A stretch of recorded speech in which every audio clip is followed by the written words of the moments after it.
Coming up this week on the Course of Life podcast, lots of action down in the Bahamas. What's usually a quiet time in the golf year has a lot of Tiger news and updates, plus an interesting finish with the PGA Tour stars playing in paradise. Also, what we're tuned into includes Christmas specials and a classic game that we all know and love, brought to the new age indeed. This week's guest, a master golf instructor, Eric Cogorno, answering all those super popular questions that come up on the golf course. We bring some real knowledge to the table, plus our college football playoff thoughts, a random accent out of nowhere, and we always end with food. And all of it is brought to you by our friends at Club Dr. Golf. Mike just went to the range last week, of course, and brought the Club Doctor spray with me. It's the #1 golf club care solution, and they've got 2 great products that can keep your clubs squeaky clean. They've got the wonderful solution, keeps them clean on the course. The polishing solution restores that original shine for a more thorough clean of the dirt, grass, grime that sticks to your clubs. Clean clubs are known to improve your club performance, ball spin, speed control, you know the whole thing. It just gives you a little bit better feel and attitude towards each shot and swing you make. So be sure to bring your clubs back to life and restore your original shine with Club Doctor, either the cleaning solution or the polish. Great portable solutions you need on the course. Check out clubdoctorgolf.com. Use promo code COL. That's promo code COL for 15% off any purchase. And I'll say it right now. I know we're talking about holiday shopping. Mike, if you order this week, right now, as you're listening right now, you can still get Club Doctor in time for Christmas. Love it. It's a great stocking stuffer. Check out clubdoctorgolf.com.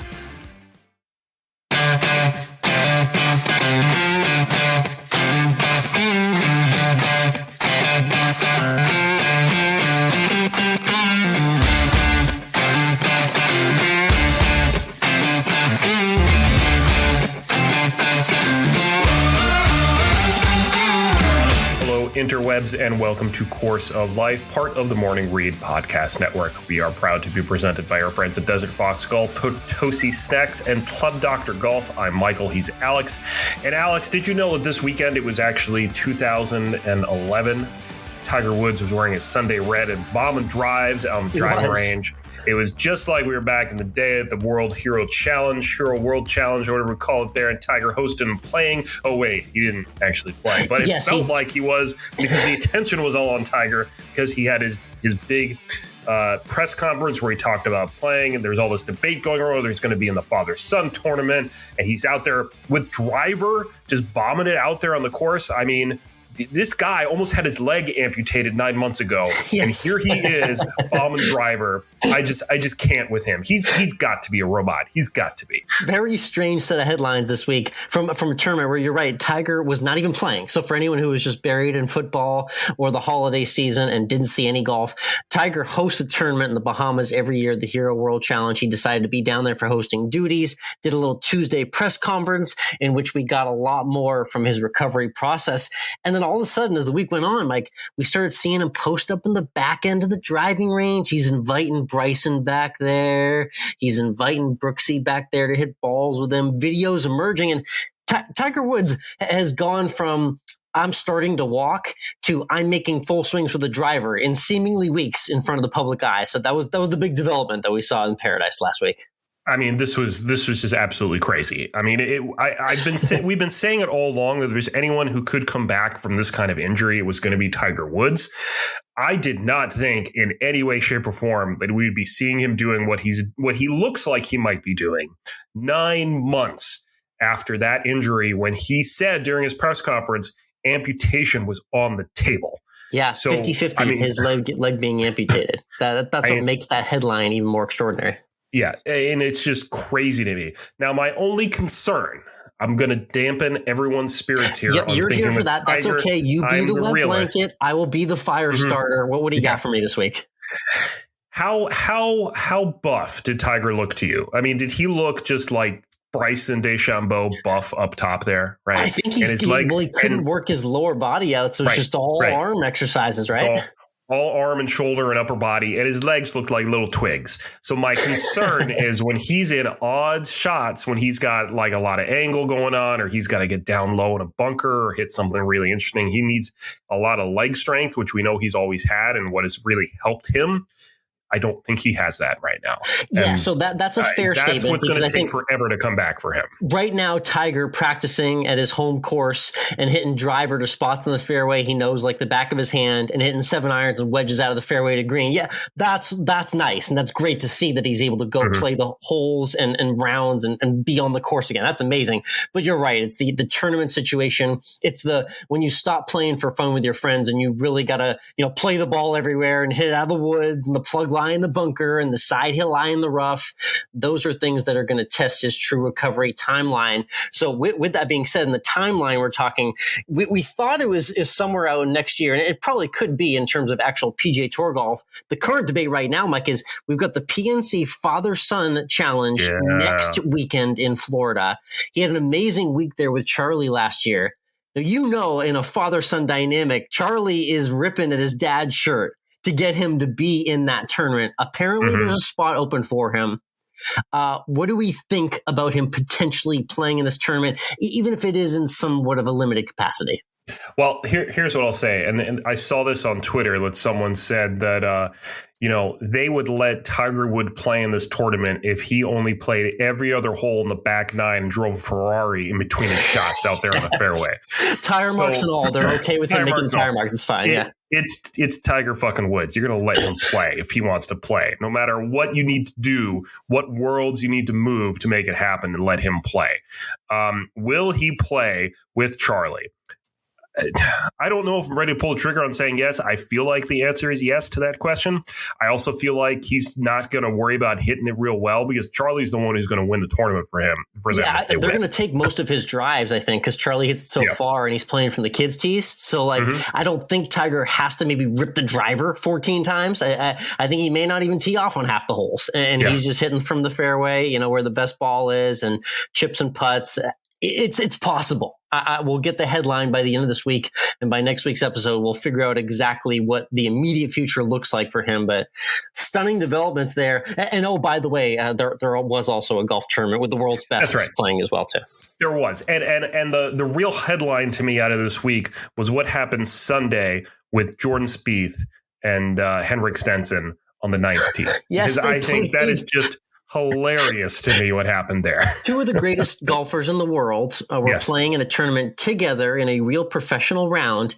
Charity tournament. They both managed to tee off from they played the incorrect hole, essentially. There was a tee box that looked like it was supposed to be the one where they were teeing off. They played at it all week, and we're just going through the motions, and lo and behold, they quite literally hit from the wrong tee in an actual event. Wow. Yeah. Now, I mean, Henrik Stenson in the press conference after the round was like, we went up to the tee box that we've been playing at every day this week, and we hit our drives, and then we were told, 2-stroke penalty. And now when you look at them, it looks like that's probably their tee box. When they flip the camera around, you see that there's a giant sign behind the tee box that says a different hole number. So, and they supposedly said that this was going to happen in the clubhouse. So my question is, who's at fault here? The players, the caddies, or the course? I'm that order right there. I'm not blaming the course for this. The signs are massive on every tee box. You see exactly what hole it is. It's a giant number that shows you what hole number you're on. So players first, you're right. And then, the caddies got to be looking at some point. I'm telling you, Mike, this was first group out Sunday morning. These guys have been in the Bahamas all week, and they're in last place in a tournament with guaranteed money. I'm going to take a wild guess and say maybe these guys had an enjoyable Saturday night, and we're still maybe a little bit out of it. Sunday morning when they stroll up to the wrong tee box, they had to make that type of mistake. Yeah, that's true. The other, of course, big headline in here is that Collin Morikawa had a big chance to claim number one in the world this week and didn't. Yeah, on top of a massive week that started with him popping the question to his girlfriend. So number one in his fiance's heart now, officially with the ring, as if he wasn't already. And he was trying to get that number one ranking and was up 5 shots. Collin Morikawa up 5 shots. I'm like, that's really That's the double headline is, yes, Victor Hovland went and got this victory in impressive fashion, but Colin Morikawa blowing a 5-shot lead. Wow. Did not see that coming. That's kind of disappointing to see. I wouldn't read too much into this. Again, it's a charity tournament. It had number one world ranking on the line for him. But you also got to understand that you put Victor Hovland in a course in the Bahamas or the Caribbean or anywhere where it's a resort, and he's automatic. That's the only place he seems to like to win right now. I don't know what it is. It's something about he's going from the Netherlands to Paradise, and he just loves it, and he just plays really well. I don't know what it is. Is he just a big pool bar guy? Does he need to be at a resort to play his best golf? Is that the deal? I don't know what it is, but one way or the other, he notched his 4th victory on tour. Is he going to win? I mean, when is Victor Hovland going to win a major? He keeps biting at the bit here. So yeah, I mean, he's right there. You know, if you look back at the odds when he gets paid, he's in the 30 to 41 odds to win a major championship any given time of the year. So he's on that short list, maybe 15, 20 guys that haven't got one that need to get one done here soon. So the expectations are nothing but pointing up for him. Impressive stuff from Victor. So that was all the fun happening in Paradise. Of course, there also was the Euro Tour with nobody there to watch. Oh, very different optics on the DP World Tour. Sorry, I keep typing Euro Tour, the DP World Tour, South African Open. We said all the controversy last week in the Joburg Open with everyone fleeing South Africa with everything going on. Well, a lot of the South African golfers, they stayed put in their homeland. The South African Open still happened, but because of everything going on, there was not a fan in sight there. So we were back to the 2020 COVID vibes, Mike. Remember the empty courses, and you could hear all the bees and the bugs all day long in the background. It was definitely an interesting sight, and it reminded me of those days of last year, watching in the mornings. Was indeed. Let's turn our attention on what's going on this weekend. It is the QBE Shootout. It's team golf. It's what we love to see every year. It's walk-up music, right? Walk-up music. You know what? They should be doing this for the QBE. That's the Zurich, where they do the walk-up music. But they should do this for that's actually a great idea, because this is as silly season as it gets right now. This is this is beyond the last actual event. Like, if you even call the Hero that, this is silly season in Naples, Florida. It's 12 2-person teams.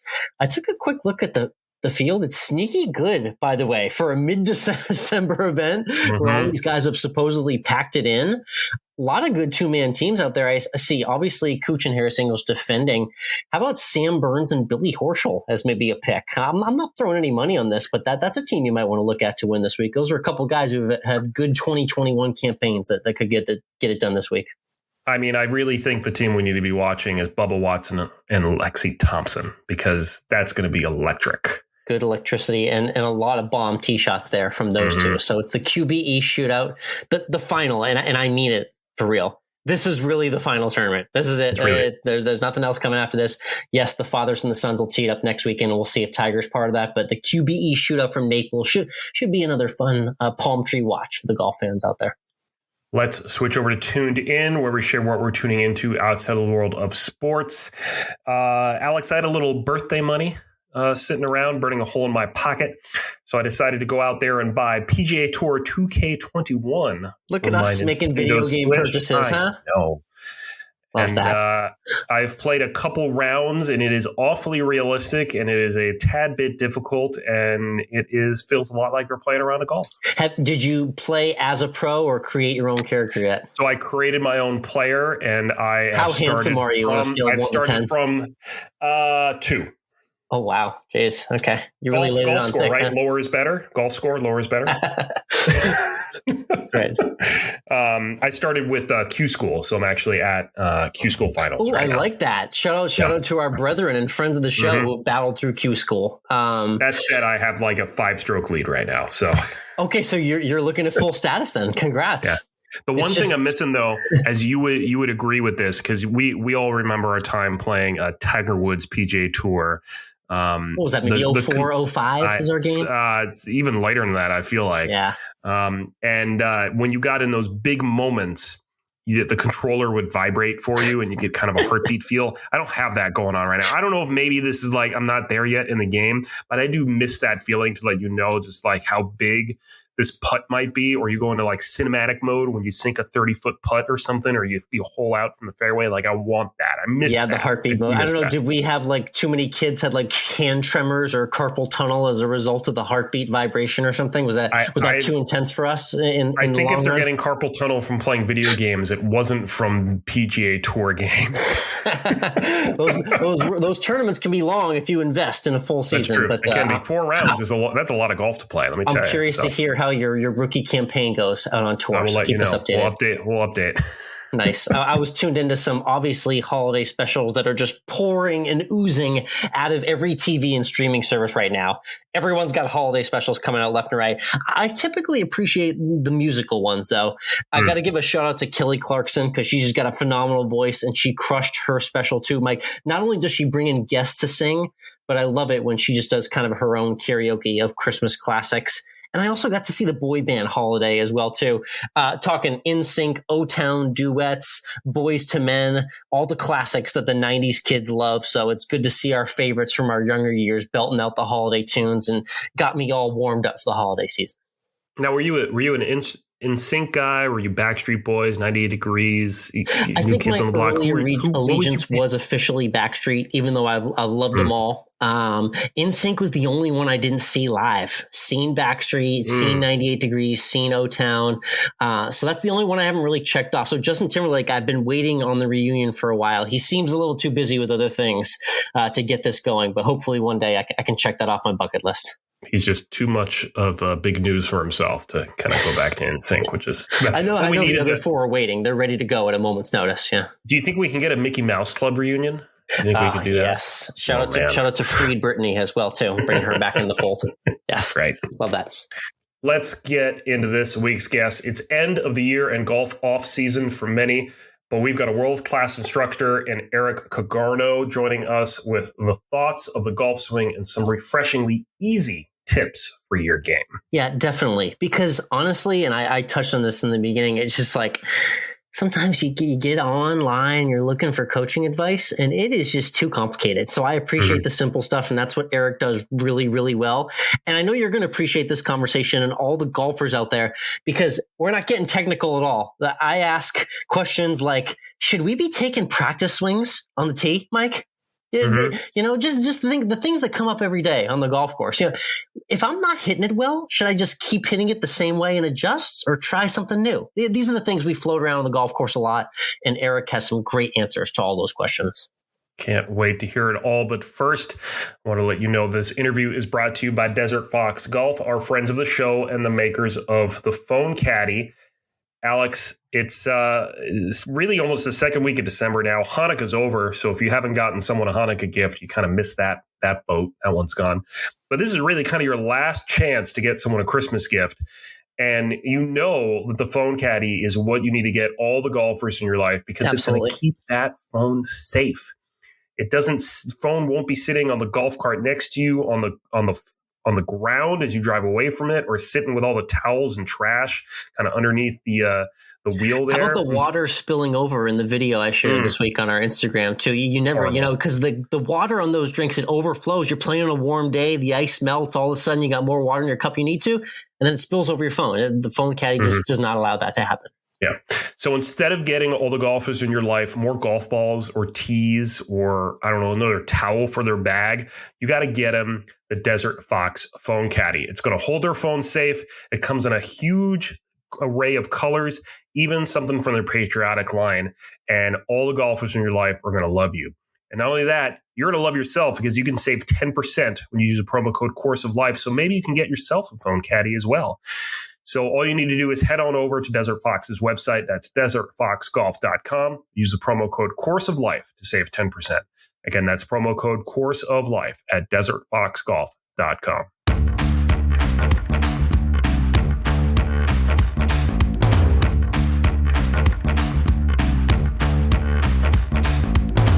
Next up on the tee, originally from Pennsylvania, now based in sunny Florida for the winter. He's talking golf, teaching it, and showing the game to us in a really simplistic, concise way, which I love. We've got Eric Cogorno joining us on the Course of Life. Eric, how's everything down in Florida, all right? Alex, thanks for having me, man. Everything is beautiful. Unlike the Pennsylvania weather where I grew up, it's like 80 and sunny, no rain here every day during the winter. So life is good, man. Yep, that's the way it needs to be. I grew up in the Northeast too. I got down to Texas as soon as I could, and it's just 75 degrees here myself. So we're enjoying the warmth, but let's pay a quick tribute to our friends who are in the cold. We grew up in that colder weather atmosphere. I'm curious what your memories are of playing, golf in the winter and that the cruddy weather, kind of muddy, cold wind golf that you remember your younger years. It's something I embrace every once in a while, but I certainly don't miss it on my end. Yeah, I think back in the day especially when I was a complete golf addict, growing up, let's say in like late middle school, high school, college years, if there was no snow on the ground, we golfed. So, I think of the mornings where you go to the course, there's a frost delay, you have to wait in the shop for like an hour before you can even tee off. The place that I grew up playing, Bethlehem Municipal, is a muni track. So super, super firm, like all the time, either way. So during the winter time, you're hitting the green, the ball's bouncing 12 feet in the air. Yes. But, at that time of year, man, I'm watching golf on TV 24/7, just thrilled to be out playing. I remember at that phase too, lots of garage swings during the winter for me. I would buy every training aid. I remember having the old Medicus out there, 100 swings a day type of thing. So I'm happy those days are gone. Yeah, definitely. I don't miss hitting balls with a lower flighted swing in a garage as it snowed in the front yard. Certainly not in my repertoire anymore. The Texas golf is great here. But one thing I love that you do, not only with the training aids and all the content you put out, is before we get to what you talk about in the swing, just talk to me about kind of creating concise content. That's one of the reasons why I wanted to have you on here. Is there's a lot of over information right now, especially in golf instruction. I appreciate the way you kind of really break things down to their bare bones and make it easy for everyone to understand. Did that come naturally for you as you were teaching, or was that taking some time as a skill to build? Yeah, thanks, man. I think honestly, it came pretty naturally. I started teaching lessons when I was 18, so I started very young. And I think my ability to communicate was sort of a natural thing. But in the beginning, as I was learning how to coach, I spent a lot of time learning and studying communication and NLP and Tony Robbins stuff. And part of it, I think, in my communication and trying to make things as simple as possible was me learning it that way as well. Like only being able to communicate what I understood at the time. And I found in the lessons, anytime I gave a bad lesson, Alex, it was always because I gave too much info. Like almost across the board. It's like, all right, that person didn't get better. I gave him 7 things. I gave him the book. And I realized the best lessons I gave are when I gave really one thing, or the least amount of info. And at that time, I was going around shadowing a lot of coaches. And I noticed the same trend. It was like all of the top 100 or the best of the best I watched. I was almost like, I thought I was going to go and it's going to be like a magic show. Like they were going to do these things I never saw. It was unbelievable. But the reality is, the better the coach, the more basic it was. It was simple. It was 1 or 2 things. It was very easy to digest. And so I think that had a big impact on me. And naturally in, I guess, 2017, we started shifting things online. I think because I had been coaching for 10, 12 years beforehand, trying to communicate that same way. Fortunately, I think that we've done a nice job with keeping that within the videos as well. Yeah, definitely. And I appreciate the way you broke that down, because oftentimes as a student and seeing people who come from a great lesson, they usually don't read you the book either. They're just telling you 1 or 2 simple things that their coach told them to do that blew their mind and had them start hitting the ball great. So that art of keeping it concise definitely worn well for your content as well, too. It says on your website, Eric, you did 20,000 lessons. I don't know if those are all before you even got to YouTube and Instagram, which is where a lot of people know you now. But I'm curious, throughout those lessons that you took, you've seen the full gamut of golfers and golf swings. What are kind of your biggest takeaways from all the lessons you've done in person and how that, molds your content and the videos you put out today? Yeah, I think that so I started when I was 18. I'm going to be 33 in a couple of weeks. So 15 years, you figure 1,000, 1,500, 2,000 lessons per year. I'm sure like a lot of industries, you see a lot of the same things. Like I probably could record 10 good videos and kind of rinse and repeat those same concepts. That's one thing that I've learned, right? Is that the quote unquote fundamental pieces are fundamentals for a reason. The other thing that I think one of the things that as I coach more is like, it's really, really, really, really important to get to root causes. So, in the beginning of coaching, I think a lot of coaches see a bad impact look or see a thing that's really a result of something that happened poorly earlier on. And so learning what are the root issues and how to fix those, the old find the biggest one or two things where you could fix 8 flaws in one. I think that has played out very true. But I listen, the same things like 10 years ago, today, 10 years from now, if I go to a driving range, guess what I'm going to see? I'm going to see grips that are too weak in the palm, club faces that are open, paths that are too far left, weight too far back. So that won't ever change in terms of like the majority of the issues. Hopefully, with all of us, we're like putting a dent in that. But yeah, it's a lot of the same stuff over time. Yeah, we're putting a dent in it though, for sure. I appreciate the way you phrase that. Let's talk about kind of the different moments in the swing and what everyone wants to get to, the popular golf topics when it comes to teaching, the little chatter you hear on the range. We've got a world-class instructor here with us. So let's see where you stand and give a little credence to these popular topics. The first thing I want to start off with is before the actual swing happens. Practice swings and the idea of taking practice swings as part of your pre-shot routine. I've heard so many conflicting things about, you should take practice swings. You shouldn't take practice swings because it doesn't emulate the real thing. Do you have a specific stance there? And what are your thoughts when you hear a lot of that conversation surrounding practice swings as a pre-shot routine? Yeah. So I think there's 2 parts to that. Number one would be, practice swings and their effect on your actual swing in terms of like swing mechanics and improving your swing on the range. And then there's practice swings and their effect of your performance when you're out golfing. So practice swings and their effect on your performance when you're out golfing would fall into a category that I would call priming.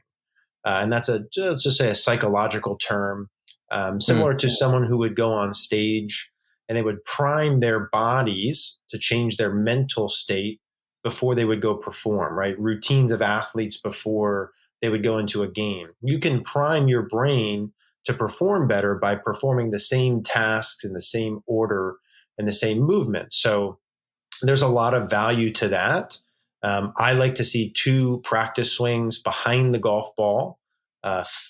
Whatever you're working on, I would prefer to have one big picture thought. So for example, my current swing thought is get my hands all the way up and back behind my right shoulder and then all the way up and through over my left shoulder. So some kind of big basic thought. And then you're getting very present in your moment, right? So like aware of your senses, seeing, breathing, smelling, feeling, visualization, etc. So there's a lot of value to that, a lot of research behind that. Now, on the flip side, the practice swings like, hey, Eric, I do this practice swing next to the ball and my swing's perfect, but then I do it with the ball and everything goes wrong. What the heck? Yes, classic. Yeah. And listen, the solution there is your practicing without the ball is worthless. It's like me doing a speech on a stage in front of 10,000 people. And I'm like, well, what the heck? I did a speech in the mirror to myself and it went great. And then I went on stage, 10,000 people. It didn't go as good. What happened? Well, your speech in front of the mirror, it was nothing like the 10,000, right? In your practice swing, your brain has no sense of the negative consequence. 0. When you put a ball down there, your brain's trying to find a solution to make you hit it good. Like a swing fault inherently is your brain trying to help you out, right? Like that's what it is, trying to hit the ball well. So my motto, like we do a lot of online coaching at QuickWorldGolf.com, is like, listen, get rid of the practice swings. Make every swing in your practice with a golf ball. Now, you need feedback though, right? We're not going to just hit and swing and adjust. No, we're using video, we're using training stations, et cetera. So the answer, my opinion on the answer to that question is priming for performance practice swings on the golf course, super important. In practice, next to irrelevant. Okay, noted. I like that. It's a good way to think about things. You did tease the next question I wanted to ask, which is, it sounds like you've got kind of one central thought going on with your swing currently. You hear it all the time when people are on the course struggling. They say, I've got too many things going through my head. What is that number? It sounds like you might be telling me one thought for the swing, but how many is too many, I guess? And what is the level of information that golfers should have when they're going into a swing? Yeah, it's funny. I listened to something from Sir Nick Faldo not long ago who was talking about having like 3, 4, 5 swing thoughts, and he won 6 majors. That sort of throws out the simple is better concept. No, I think for the majority of golfers, what you're looking to do is analyze and have multiple, like in your practice, be analytical and specific in working on whatever you're working on. But then when you're performing, you need to take a thought and turn it into a feel that produces a ball flight. So whatever, let's say someone's working on their takeaway and they're like, all right, I'm feeling my left wrist do this, my right arm do this, yeah, whatever. You need to take those thoughts and turn it into some sense of a feel, preferably external, like the club is moving this way type of thing. And that feel needs to produce a predictable outcome. So if someone fades it, let's say every time, it's like, hey, I'm going to do this takeaway feel and have the ball fade less, or whatever it is. I'm just making something up. So I like that thought into a feel that produces a predictable outcome. That's good. Play. Yeah. That's a little bit more concise. Again, getting back to that keyword for us to wrap our brain around. Thoughts, turn them into feelings, and then they don't have to be a whole bunch of thoughts when you get up on the tee. I like that thought. Let's talk about speed of the swing, because I hear a lot that, maybe the best swing isn't done with 100% of the power or force that you put into the ball. Do you have kind of a certain percentage in mind that you like to tell golfers, say swing at 80%, 70, or is it go with 100% of what you have? Where do you lie on that? How hard should I be swinging question? Yeah, I think 80% is good. 80% is kind of a cliche answer. Usually cliches are cliches for a reason. I think, for a driver, the goal would be to hit it as far as possible with a predictable ball flight. With an iron, the goal is to hit it a specific distance with a predictable ball flight. So inherently two different objectives there. So if you were going to ramp up the speed closer to 100%, I would be okay with that more so with the driver when you're trying to max that out, given, the golfer can hit it somewhere near the middle of the face and they can have one predictable curve that they can hit over and over and over. With the irons, I think that 80% is definitely more, you're living there, because if the iron doesn't go as far as you want, that's a mechanical issue on your end, and or like you can always just take more club. Like you can't take more club than driver, right? So driver, you need to learn how to max that out. With the irons, you could take more clubs. So I think 80% is good. I usually run someone through a test if I'm with them. Would be, hey, let's say your 8 iron you take out, make a full length swing, but hit it at like 20% speed. So say the ball goes 50 yards, and then make a full length swing and go like 40% speed. Maybe it goes 80 yards, and work your way all the way up into 100. And at some point from that first swing to your 100% swing, you'll find an area that feels like it's reasonably under control. And that's probably what someone should play with at that given moment. Definitely. That's good observation. I can tell you, definitely, as you work the clubs down to those wedges, I've had some moments where I could just hit a nice 80% wedge, but if I'm trying to step on a 100% sand wedge, those end up going pretty sideways sometimes. So that is a good hint as the clubs go down there. One other golf swing related thing I want to touch on with Eric Cogorno here, CogornoGolf.com, is swing adjustments in round. Always a very, very dangerous science for us golfers out there on the course who are struggling mid-round. Is it all about that classic saying, dance with the girl that you brought, or are you allowed to try and change on the swing as things might be going wayward for you off the tee? Yeah, my take on that from experience myself and working with players is the better the player, the better they're able to problem solve and adjust earlier in a round. So if I take a scratch handicap, right? Or like for me, for instance, let's say my ball flight, my misses would be a push and an overhook. I've got like 15 ways to fix that, right? I can open my club face at setup. I can swing more to the left past impact. I can increase body rotation, whatever, right? I have multiple arrows that I could do to fix it. All of those are in play. So I don't think you dance with what you got. I think that the higher the handicap player, A, doesn't know how to fix their problem. B, it takes too long to do it.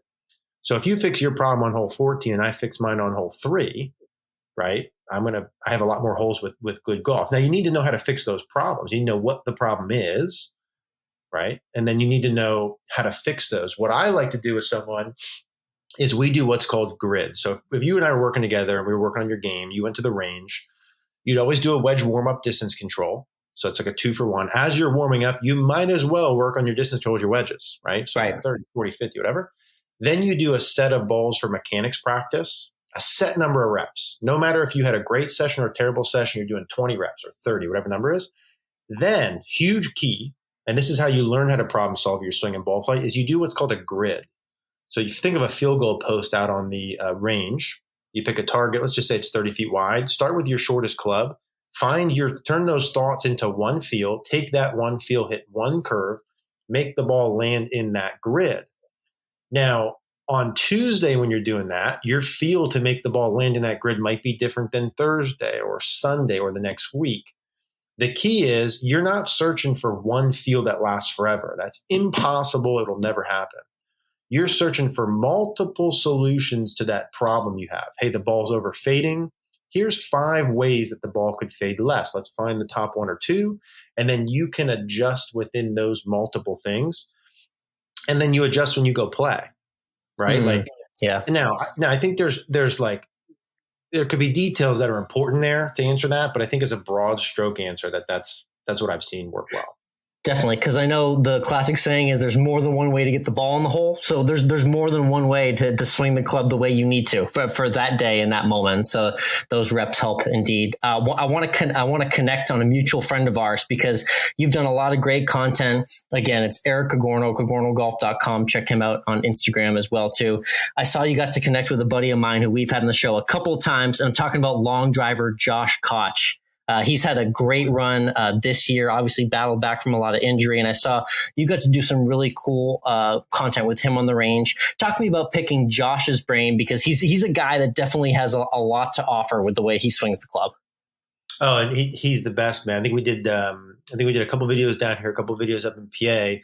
What a unique opportunity, right? He's literally one of the longest drivers on the planet, and he's a world-class golf coach. Yeah. Right? So I think he's such a unique guy in that his ability to perform, and he's in the trenches of competing and going through the training himself, and also knows the technical details to be able to coach at a world-class rate. So I love hanging out with him. I always get some little nuggets from everyone. And man, I'd love to, if I could take a couple yards here and there from him, I'd be happy to have him.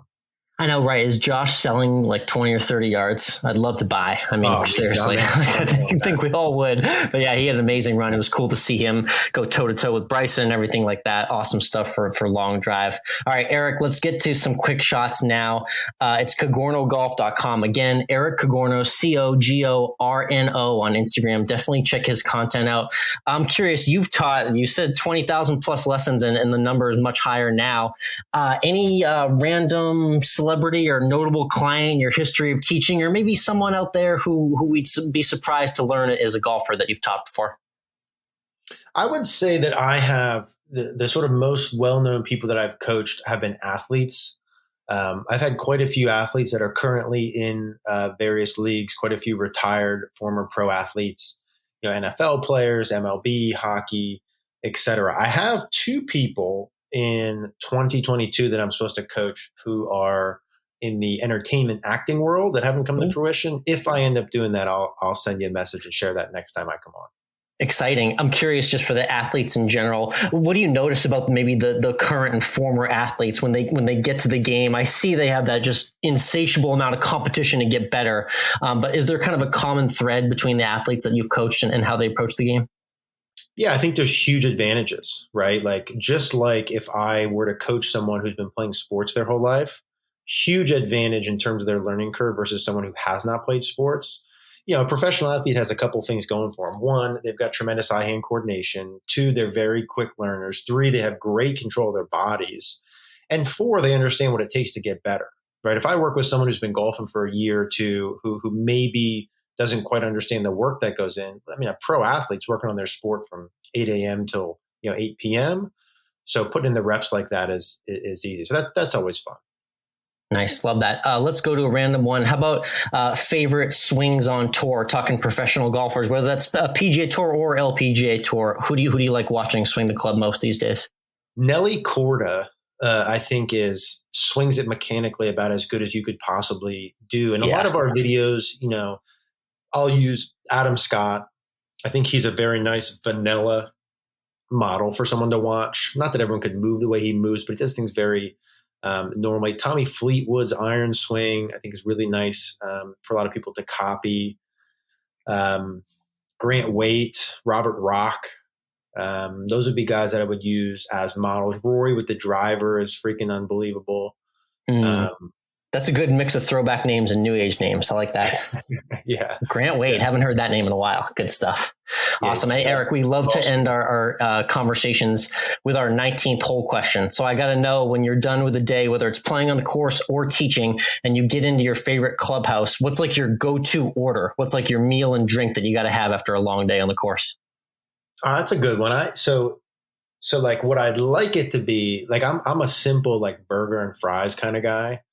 Yep. So if I was somewhere like a California cheeseburger, French fry thing would be easy for me. But as the years go on and I get older, man, I got to eat. I got to watch what I eat and drink, and I don't wake up feeling the same way. So I'm probably rolling through somewhere getting like a Caesar salad and a water, as boring as it is. But old me would be like burger, fries, beer, like a Miller Lite type of thing.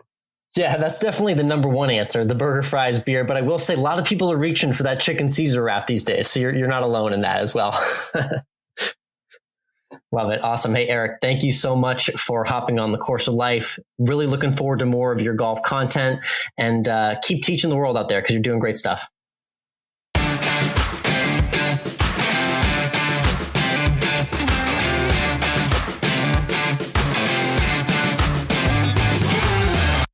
And we're back. Great chat there with Eric. Less is more, like he said, out there on the course. And I have to tell you that my brain is usually devoid of all and any thought when I hit the ball, other than maybe don't go in the water.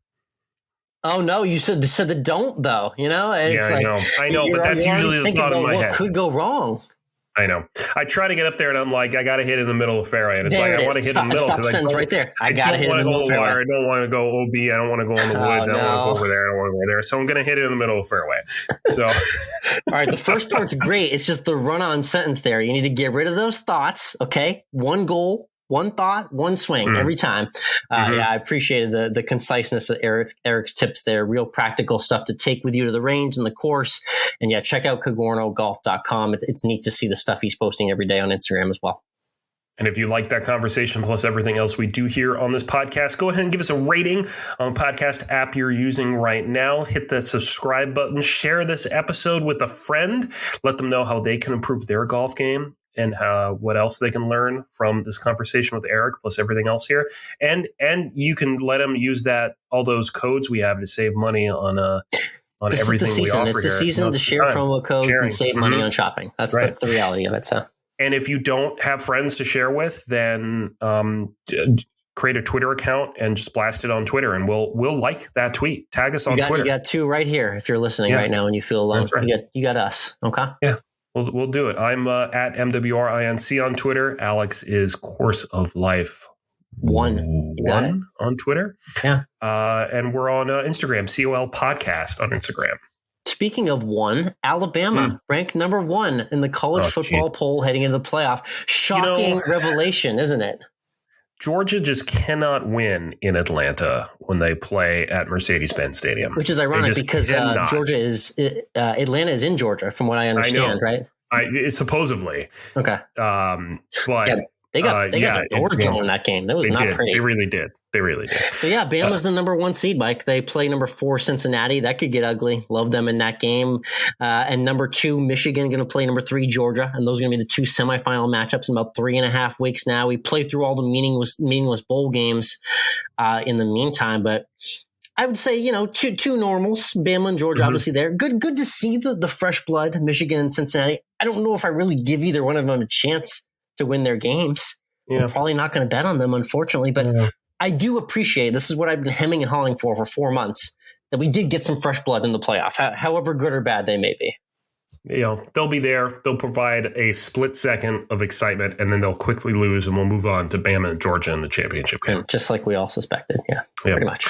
Let's also talk about Notre Dame, because they did not make this Final Four. Number 5, and that means that Brian 5. Kelly said, bye guys, bye. I love this family, bye. And then he went to LSU and he adopted a really horrible Southern accent. I'm not even going to try because I'll do it worse than he did.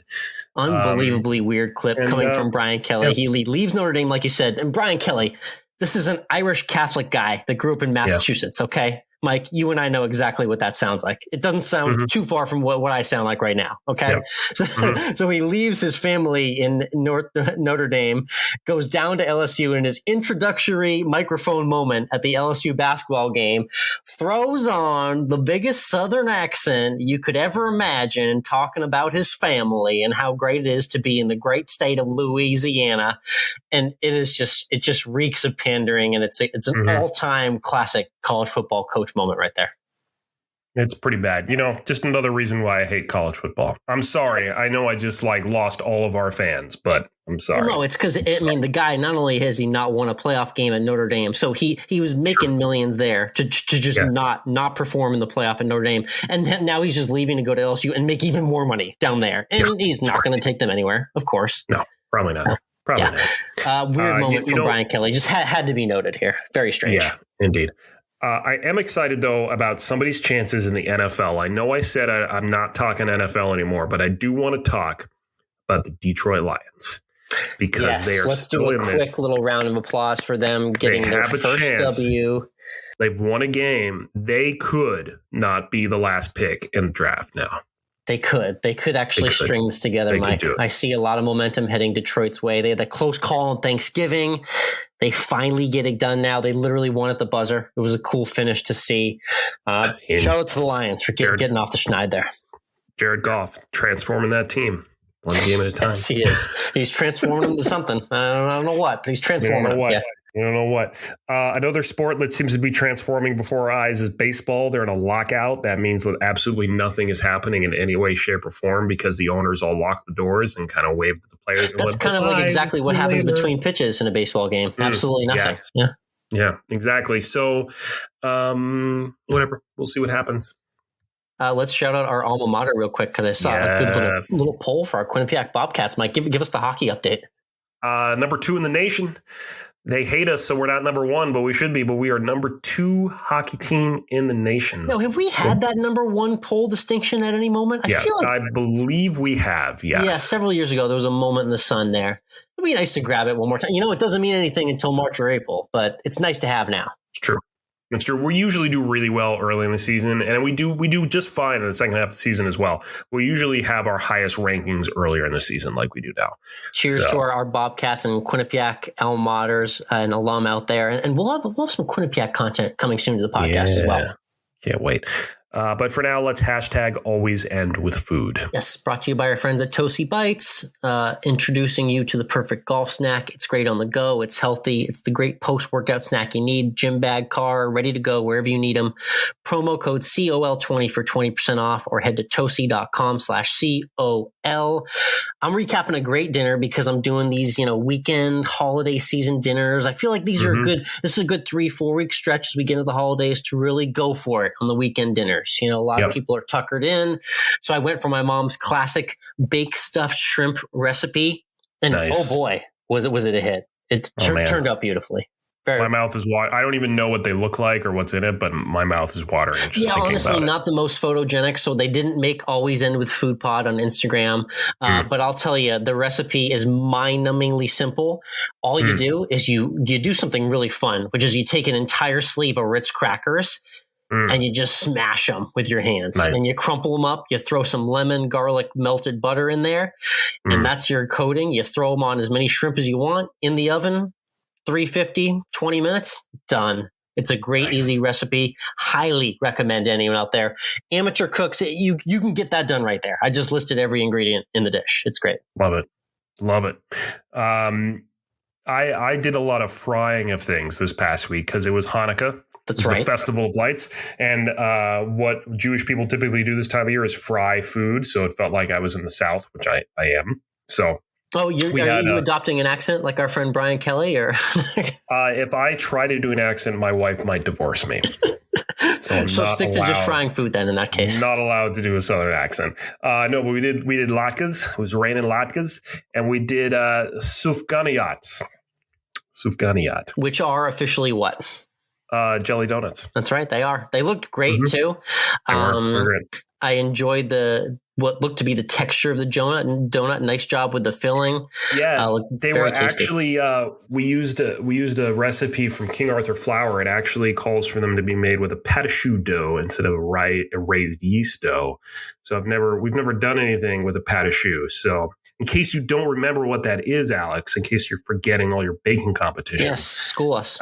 Your pâte à choux is when you take your butter and water and salt and you boil it, and then you add your flour into the pot and you stir it all together. You let it cool for a little while, and then you add your eggs. And a reminder that Michael loves King Arthur flour. So King Arthur flour, if you're listening out there and you'd love to see more content from Michael in his kitchen with King Arthur flour, you just let us know, and we'll be glad to accompany. Yeah. Look, we're all from New England here. And we love New England. And so we know King Arthur's from New England, and that's another reason to love them. I'm sorry, rest of America, but New England. And King Arthur, I'm going to toot your own horn some more. You're owned by your employees, which I love that. You're not a giant conglomerate. Oh, that's cool. Nice little food fact there. Love that. Good stuff. The more you know. #AlwaysEndWithFood there. Thank you for tuning into Course of Life. We'll see everyone next week.